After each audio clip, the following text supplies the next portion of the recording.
Hey everybody, this is Eric. Welcome back to the Project 130R channel. So today we're doing something a little different that's not technically related to most of our projects or restorations or the cars that we save or anything like that. This is our daily driver. This is a 93 Acura Legend. So today I'm going to try and approach this car the exact same way as if I were looking to buy this car, to point out all the different little things that I see and things that need to be fixed. And we'll go from there. So the first thing that I notice, just because it's my car, but also because it's pretty noticeable, is this huge crack in the windshield right here. So having a cracked windshield on an older car like this is super fun because you can't get them anymore, or it's very difficult to get them. You sure can't get one from the Acura dealership anymore.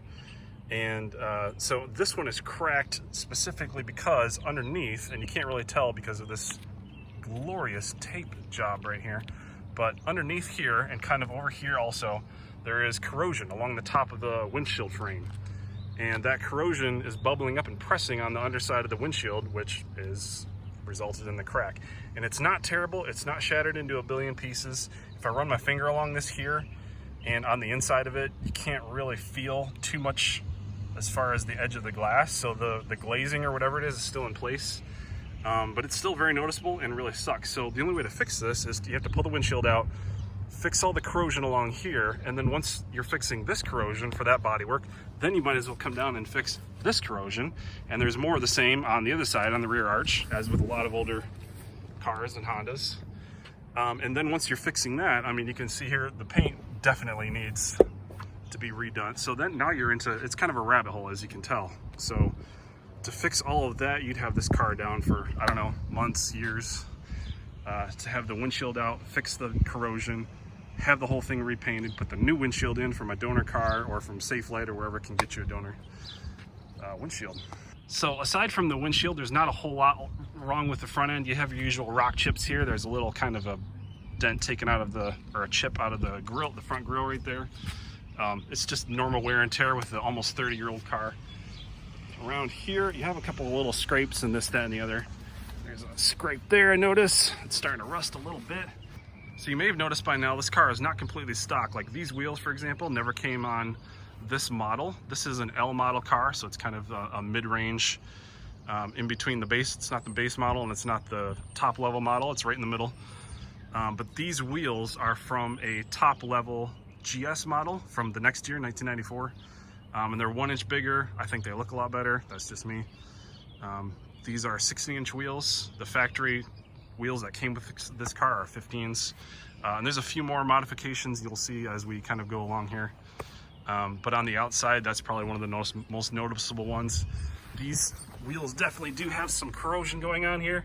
I need to bust out my Dremel tool with a little sanding bit and get them all sanded off and clear coated, and then they will look much better and they will match these beautiful new center caps that I got from some very good friends of mine that like to give me Acura parts. So if I come along here, you can see there's more paint wear. I'm convinced that one of the previous owners of this car, I believe, accidentally took out a handful of gravel and tried to sand the car with that, or buff it. I'm not entirely sure. And so, yeah, it's pretty awful. But anyways, so as you can see here, because this is a Midwest car and it's been driven in the snow for the last decade or so, you can see here we've got a lot of nice corrosion going on. I tried to do some POR 15, I think, when I first got it. Just slapped a coat on there, sanded a little bit and put some on, and that's really not doing a whole lot in the end. So I know that's probably going to take some nice tasty body work to get that all fixed. So here you can see this is also not the trunk that would come with a 91 to 93 Legend. This trunk lid is off of a 94 to 95 Legend. It's the same color as the rest of the car, but on the 94 95s, they all came with individual Legend letters across the back. 91 to 93s, you would have just a one piece, like a normal, like the rest of the emblems. It'd be just a normal one piece Legend emblem. Shout out to Acura Honda Classic, AHC Garage. They're kind of an inspiration for our channel, and we really enjoy watching their work. You can see back here, you have more of this super delicious corrosion I'm super excited about. So the previous owner of this car had window tint applied. It's good quality tint, it looks nice. I think it's about 30%, so I believe it's legal here. I'm not entirely sure. Please don't report me. But it looks good and it kind of helps keep the car cooler. And then up here, of course, you have, this is in the Honda manual. If what happens if you're driving through the state of Indiana and the top trim piece of your windshield starts coming off because the clips are breaking and it's flapping and flopping all over the place, what you're supposed to do is pull over and pull the rest of it off, really annoyed like, throw it in the trunk, and then apply this Honda specific tape along the cross to your windshield, along the top of your windshield, and that will kind of solve your problem of having a trim piece missing.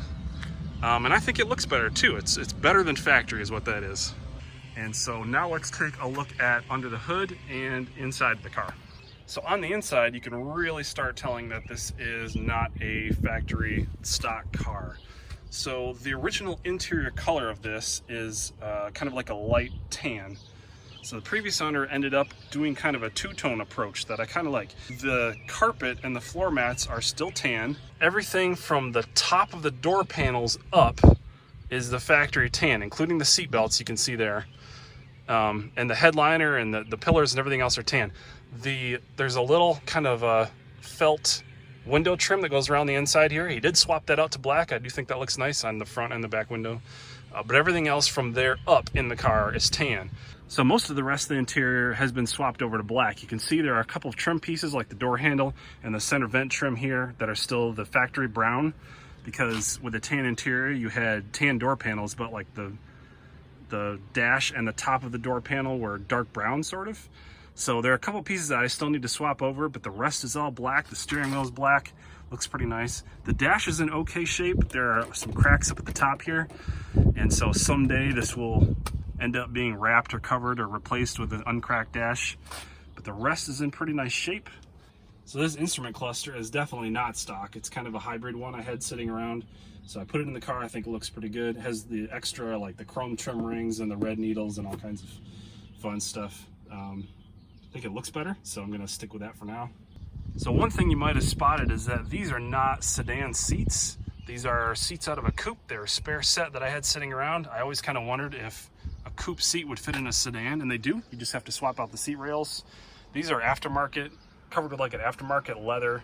It's like an aftermarket. You can see the Acura symbol there, and it's not the greatest job in the world, but it's infinitely better than the set of seats I had in here, which were completely torn up and shredded, like somebody had gotten into a chainsaw fight. And so I swapped them in. They're super comfortable.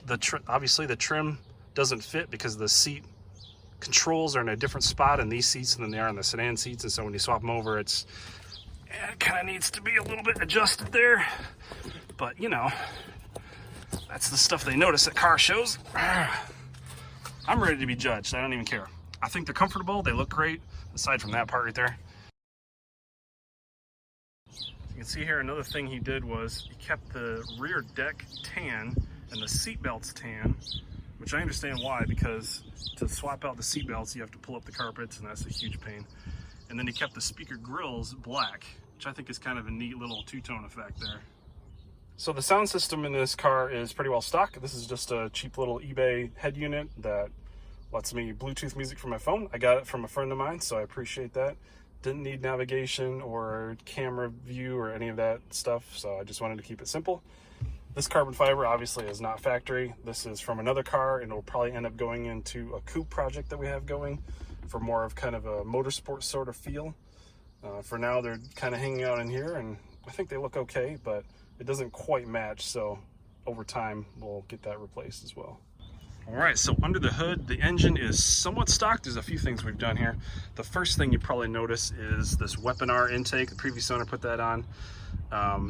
It kind of sits over here in the fender well a bit, and it does make the car sound nicer. I would like to replace it at some point with something of kind of my own design, but for the time being, that's fine.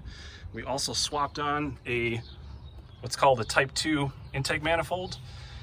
So on the Type 2 engines for the Legend, they came with a bunch of different changes internally, but also a different intake manifold that kind of is more open and flows more freely. And so it adds a few ponies.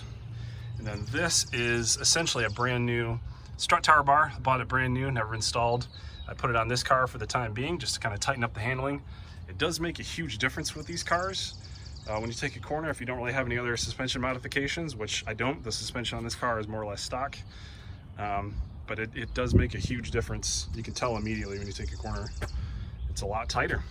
The rest of this is more or less stock for the time being. We'll be adding a few things and changing out a few things. This will kind of be like a test bed until we go to build our first major engine build.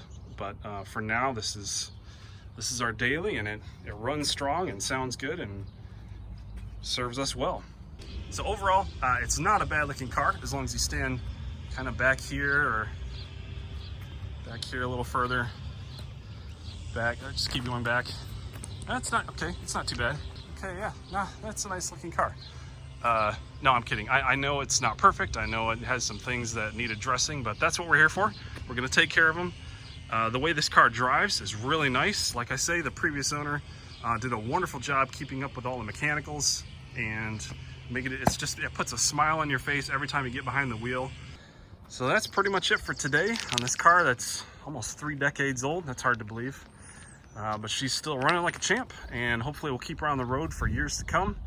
And we'll show you all the steps along the way. We'll get some work done. Need some work done on the suspension and obviously the body work and a whole host of other things. We'll take care of all that as soon as we can. Thanks again for joining us, and I hope you have an awesome day. Take care.